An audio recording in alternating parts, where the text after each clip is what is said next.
บายดีตอนนี้เขาก็มาฮอดเกาะสายแก้วเนาะ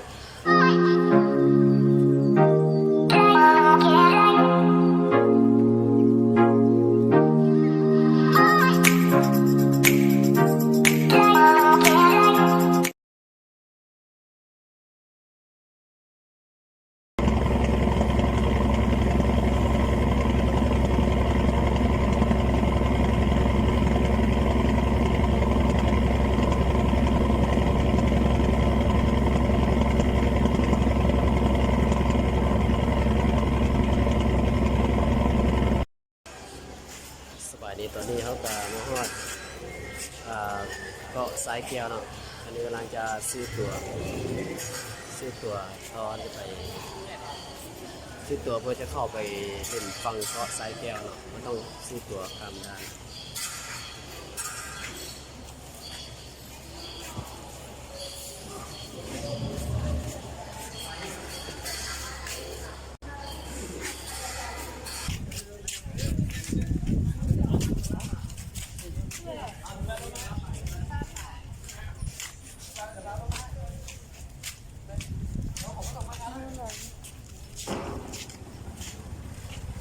นี่กัน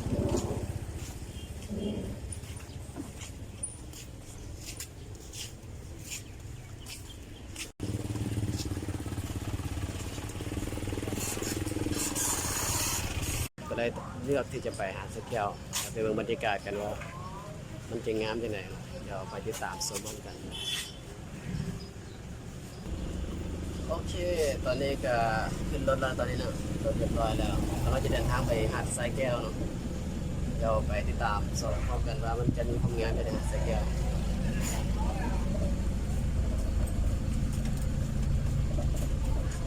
อันนี้ก็จะเป็นรถหัดเมาเนาะหัดเมาไปหาดโดยเฉพาะเลยว่าใครต้องการจะไปหาดใดโอเคตอนนี้ก็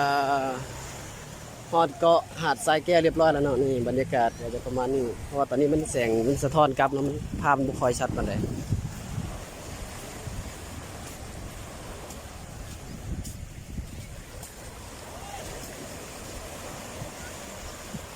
ฝรั่งอาบน้ำใส่บิกินี่ด้วยต่างหาก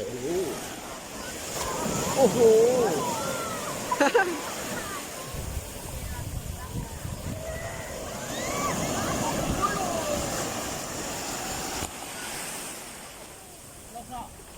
กดเฮล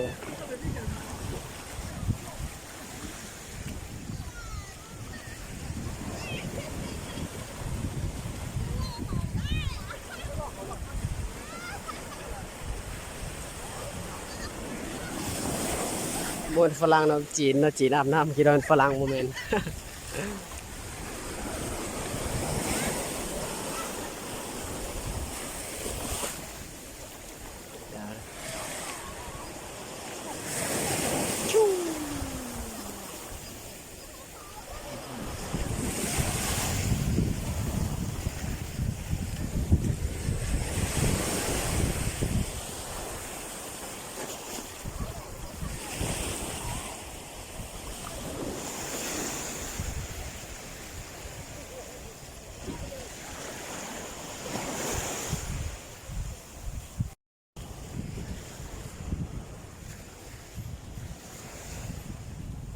เนาะ